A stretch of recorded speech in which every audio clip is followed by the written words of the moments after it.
Hi, I'm Pastor Scott. This is Extraordinary Connection, and I'm glad you're here.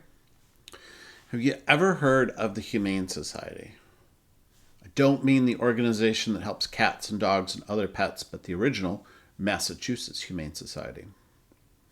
The Massachusetts Humane Society, or as I'm just going to refer to it as the Humane Society, was founded back in 1785 in Boston by a group of doctors and clergy.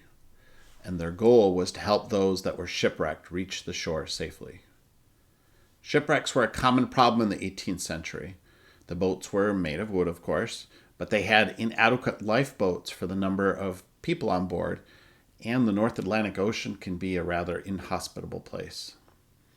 Maps at that time were inaccurate at best, and with the rocky coast of New England, ships would often crash into rocks just a short distance from land. So when a ship would go down, those on board would often die before they could safely reach the shore, which was agonizingly close. The Humane Society wanted to change all that. They wanted to save human life. That was their mission, to save everyone they could before they were lost at sea, to help all those shipwrecks that happened just within sight of land. The society set up small huts all along the shoreline, manned by volunteer spotters who had an equally small rowboat-style type vessel to aid them.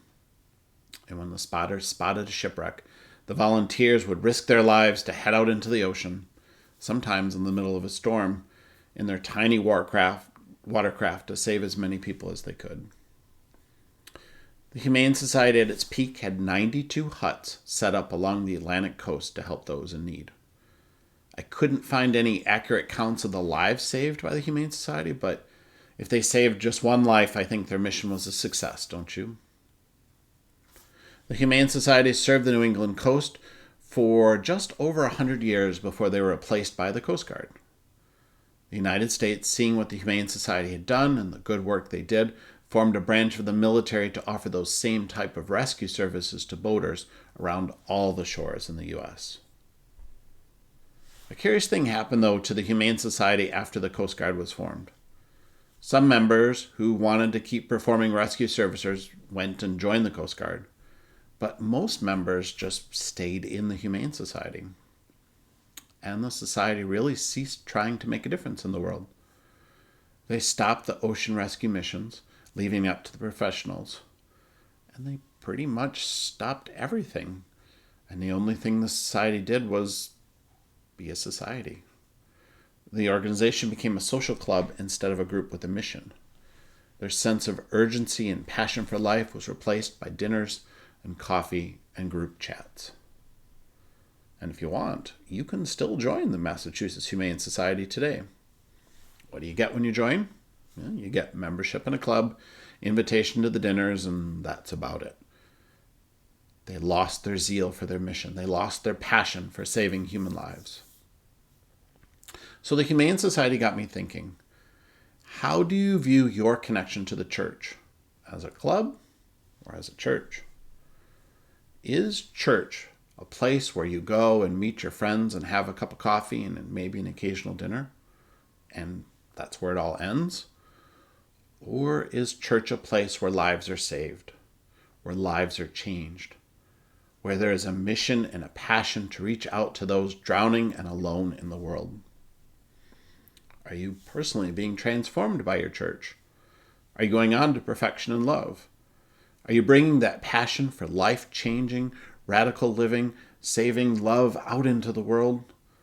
Or is church no more than an hour commitment once a week, and the best part of church is catching up on the town gossip with your friends over a cup of coffee?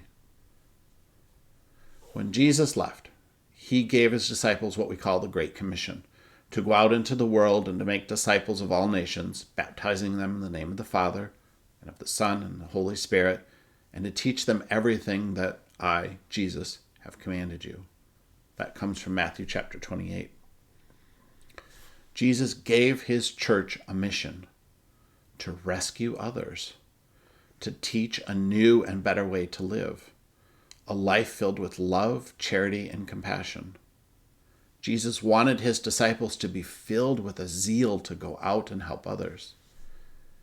Jesus wanted his followers, his members, if you will, to grow deeper in their understanding of what God calls all people to do: justice, and to love mercy, and to walk humbly with God. Jesus wants us today to have that same zeal in our churches and our hearts too. Now, in the past, churches were organizers of community hospitals and local medical care, education, aid societies for orphans and widows. The churches fed the hungry, clothed the sick, and visited the captives. Over time, a lot of the programs organized by the church have been taken over by the government and for-profit business. So maybe it's time for the church to get creative once again, to find new ways to minister and care for those who fall through the cracks. Maybe we need to start programs for the elderly in our communities, respite care services for the caregivers. Maybe we need to address the generational poverty that's prevalent in our communities, or somehow provide support for working families. Maybe we need to reclaim our mission as a life-saving organization. So how are we doing? How are you doing? Do we as a church have a mission? Does your church have a life-saving passion? Are you growing in your faith and love of Christ? Let me know at extraordinaryconnection.org.